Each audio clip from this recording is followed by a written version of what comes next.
That's why I'm voting for Hillary Clinton to be the next president of the United States. Let me be blunt. I want to be blunt.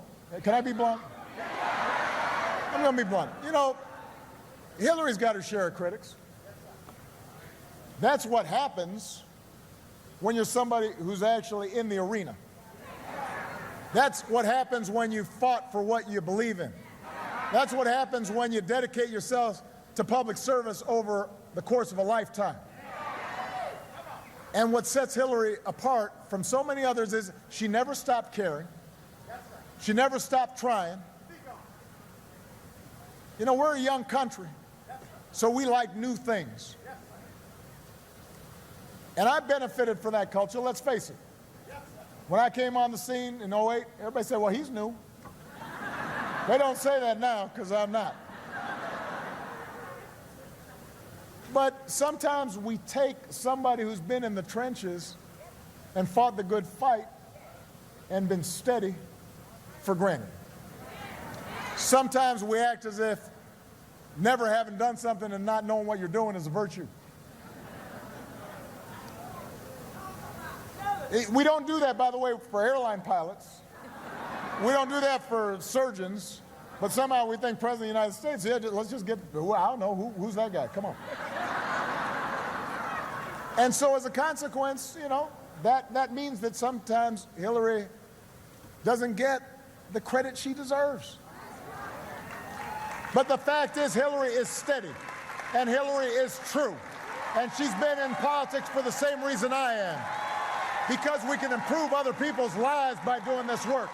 And we don't care about the slings and arrows that are thrown at us, because we know that's how real change and real progress happens, and that we, if we're willing to work hard, can bring about changes that make life better for some kid out there, some senior out there, somebody who's unemployed out there. And it may take more than a year, and sometimes it takes more than a term. And sometimes it takes more than one presidency, or even one generation. And yeah, that's old-fashioned. I think she'll fess up to that. But we want people to believe that their government can work, and that their president cares, and that every child in this country should have the same chance that this country gave us. Because we weren't born with a silver spoon. And we know that behind all the division and sometimes angry rhetoric of this election year, and all the petty bickering and the point scoring and the punditry, the ordinary Americans are good, and they are generous, and they are hardworking, and they got an awful lot of common sense. And we share a certain set of common values and hopes and dreams. That's why I ran in 2008. And I believe in those values and those ideals more than ever. And I believe in you, the American people, more than ever. And I am more optimistic about our future than ever. And that's why my faith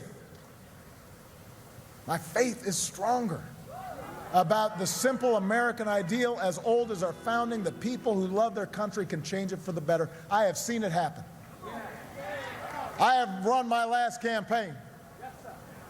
And I couldn't be prouder of the things we've done together, but I'm ready to pass the baton. And I know that Hillary Clinton is going to take it. And I know she can run that race.